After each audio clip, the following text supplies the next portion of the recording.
Qu'est-ce que le trait du Nord? Eh bien, c'est un cheval local dont Hélène Boucher, puisque cette semaine, elle s'intéresse aux animaux autochtones. Il y en a beaucoup ici, dont tu voulais nous parler. Oui, et les chevaux du Nord étaient très nombreux ici, dans le Nord, avec les traits du Nord, les chevaux de trait, avec les grandes plaines dans lesquelles on faisait des cultures céréalières, betteravières. On utilisait ces chevaux, mais aussi dans les mines. Il y a eu beaucoup de chevaux dans les mines, et le dernier, remonté à la surface, ça date de 1969. Donc c'est pas si loin que ça. Enfin, moi, je trouve que c'est pas si loin que ça. Bon, j'étais pas née, mais bon. Et le Nord a façonné 2 races de chevaux de trait, le trait du Nord et le boulonnais. Nous nous sommes rendus à Faumont, chez Lionel. Lionel, lui, est éleveur de chevaux de trait du Nord et il perpétue l'élevage de cette race selon la tradition. Alors, on regarde ce reportage et ensuite, je vous montrerai l'autre, le cheval de trait boulonnais. À quelques encablures d'Orchy, chez les Corbiers, allez Kelly, c'est un jour particulier pour Lionel et Kelly. Et voilà. Allez. Rares sont les moments où l'éleveur trouve le temps de s'exercer au labour avec cette jument typique de la région Nord-Pas-de-Calais. Ensemble, ils participent à des compétitions prestigieuses. Et savoir labourer fait partie des disciplines à maîtriser. Mais avant d'atteler Kelly pour l'entraînement, Lionel doit d'abord s'occuper d'elle.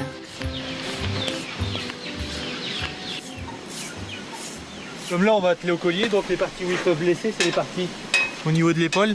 Donc on essaie de retirer toute la terre qu'il y a. Et après, souvent, quand on met le collier, on évite d'avoir du crin, parce que le crin blesse au niveau des épaules. Donc voilà. Pour chouchouter Kelly, Lionel peut compter sur sa mère et sa sœur. Une famille passionnée par les chevaux et surtout par cette race locale, le trait du Nord. Souvent, moi, c'est les crinières, souvent, moi. Hop, pour enlever la paille, le foin, tout. C'est nos bébés, là. Ah, c'est nos bébés, puis ils aiment bien. Ah, t'aimes bien. Wow. Dans cet élevage, la famille s'occupe d'une douzaine de traits du Nord et possède tout l'équipement nécessaire pour faire travailler les chevaux.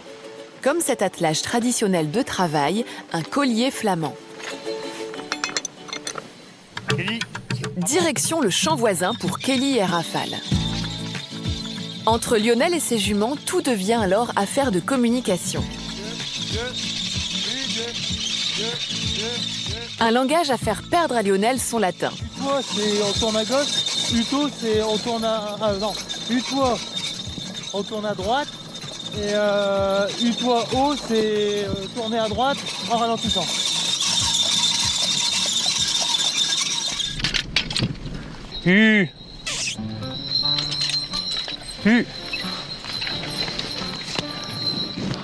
Oh, Rafale Dieu. Si aujourd'hui Lionel a quelque peu de mal à maîtriser ses chevaux, d'habitude très obéissants, c'est à cause des conditions météo difficiles. Ils sont pas toujours allés à notre écoute du fait que le vent souffle dans les oreilles. Charpenté, court, puissant, à l'ossature et à la musculature développée, le trait du Nord est capable de tirer 1 fois et demi son poids. Particularité de la région, Lionel mène l'animal au cordeau. Là, je dirige que mon cheval de gauche. Mon cheval de droite suit la jument de gauche. Et ce qui me permet d'avoir une main de libre pour pouvoir diriger plus ou moins ma charrue si je veux rectifier mon angle. Labourer un champ avec des chevaux de trait, l'activité est un peu désuète. Mais pour Lionel, c'est une question de survie de la race. On est quand même fiers de pouvoir préserver la race. Essayer de continuer à pratiquer les travaux qui étaient effectués comme dans l'ancien temps, quoi. C'est ça qui est le plus important. Originaire de la région des Flandres et du Hainaut, le trait du Nord est un rameau des traits belges et néerlandais. Un animal robuste qui pèse en moyenne 900 kg, soit près du double d'un cheval de selle. Les caractéristiques des chevaux qu'on prend nous pour travailler, nous ce qu'on aime bien c'est une épaule qui est bien dans l'angle pour pouvoir poser le collier. Les membres bien à la verticale au maximum du cheval pour qu'il y ait une bonne position. Et après on aime bien avoir un jarret puissant. On a beaucoup de poils aux pattes, c'est un peu les caractéristiques de la race trait du Nord. Courageux et énergique au trot, le trait du Nord est apprécié par Lionel pour son caractère plutôt docile. Des qualités qui permettent des utilisations multiples de ce cheval. Travaux des champs, maraîchage, débardage en forêt, entretien des rivières, mais aussi tourisme attelé.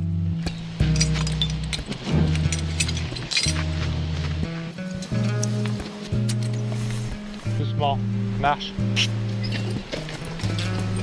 Là encore, nous avons affaire à une discipline avec une voiture dite marathon et les chevaux attelés en paire. Il faut sélectionner en essayant de trouver les chevaux qui ont quasi la même allure. Et après, quand on a quasi les chevaux avec la même allure, on essaye de voir si on arrive à les avoir avec la régularité. Donc ça, c'est du travail. Et c'est grâce à ce travail que Lionel, en un clin d'œil, Allez, rafale, Reza, trottez. fait passer ses chevaux du pas au trot. En fait, il faut réussir à motiver les chevaux qui sont toujours attentifs à nos réactions qu'on a.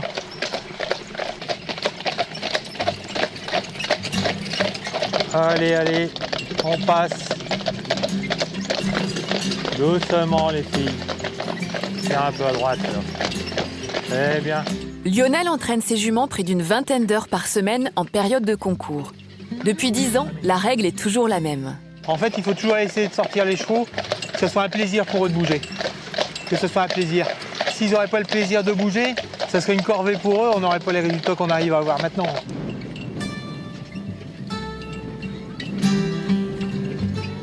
Aux commandes de sa calèche ou en équilibre sur leur dos, Lionel est un homme heureux lorsqu'il ne fait qu'un avec ses chevaux. Un passionné fier de préserver son patrimoine et représenter les couleurs du Nord un peu partout en France. Les couleurs du Nord sont représentées par le trait du Nord que vous venez de voir. Mais là, je vous laisse découvrir le trait boulonnais, qui est l'autre race typiquement de la région du Nord-Pas-de-Calais. Alors, les différences avec le trait du Nord, regardez déjà, c'est bien entendu la couleur de la robe. Ici, nous avons un cheval qui est gris pommelé. Vous voyez, il est blanc sur le fond et on voit des marbrures. On dit souvent que c'est un colosse de marbre blanc. Le trait boulonnais peut avoir différentes teintes de gris, du gris clair au gris plus foncé. Mais ce qui est amusant, c'est que Bastille du Hameau, qui est ici, qui est une jeune pouliche de 2 ans et demi, eh bien, quand elle est née, elle avait une robe de couleur alezan, c'est-à-dire marron avec également les crins marrons. Et elle évolue comme ça tout au long de sa vie. Et quand elle sera plus vieille, eh bien, elle sera toute blanche. L'autre caractéristique du trait boulonnais, eh bien, c'est sa tête. Elle a des oreilles. C'est un cheval qui a des oreilles qui sont très mobiles, qui bougent énormément. Et regardez ici l'encolure. Elle a une encolure dite rouée ou en cou de cygne, arrondie comme ceci. En fait, ça donne à l'allure du trait boulonnais quelque chose de très élégant. On dit souvent que c'est le pur sang du cheval de trait. Et alors, cette robe blanche que je vous ai montrée, d'ailleurs ici, elle a son poil d'hiver en ce moment. Donc c'est un poil qui est plus épais. Normalement, on voit la peau du trait boulonnais qui est très fine, qui laisse apercevoir le réseau des veines superficielles, assez exceptionnel aussi chez les chevaux de trait. Et cette couleur blanche, eh bien, elle a été sélectionnée car le trait boulonnais, à l'époque, il faisait, vous savez, la route entre Boulogne et les grandes villes. C'était ce qu'on appelle la route du poisson pour amener le poisson dans les grandes villes. Et comme les chevaux voyageaient beaucoup de nuit, on avait choisi une couleur claire comme celle-ci pour qu'il soit bien visible en temps de clair de lune ou pendant la nuit. Donc c'est vraiment une spécificité de la race. Alors malheureusement, que ce soit le trait boulonnais ou le trait du Nord, ce sont toutes deux des races qui sont en grande difficulté aujourd'hui. Surtout le trait boulonnais dans lequel on a pas mal de consanguinité, mais il y a un effort considérable qui est fait bien par des passionnés comme Élodie, comme René, comme André du syndicat hippique boulonnais, qui est une association qui cherche à préserver cette race et à la maintenir ici. André, j'ai une question à vous poser. Pourquoi vous avez-vous choisi le trait boulonnais et non pas le trait du Nord ? C'est difficile à répondre parce que j'ai les deux races. Ah, vous n'avez pas pu choisir en fait. Une trait du Nord et une trait boulonnais qui s'appelle Bastille, qui est ici. Et je les attelle à deux, et puis ça fait une athlète typiquement de la région Nord-Pas-de-Calais. Ah voilà, vous voyez, ici on n'a même pas pu choisir entre le trait boulonnais et le trait du Nord. Et c'est bien, car ainsi ça vous permet de perpétuer justement ces deux races, et c'est formidable. Donc merci André, merci au syndicat hippique boulonnais. Merci Hélène, merci André. Alors tu sais, nous on a tu parlais d'élégance, de pur sang du Nord, de trait boulonnais. On l'a sur le plateau, Pierre Bonte. Regardez, l'élégance, le trait, l'encolure, le jarret développé. C'est plutôt tout un mon cheval Pierrot. d'obstacle. Hein. C'est plutôt un cheval d'obstacle. C'est qu'un un trait, cheval hein. d'obstacle, oui. Il Un ne très bon refuse jamais sauteur. l'obstacle.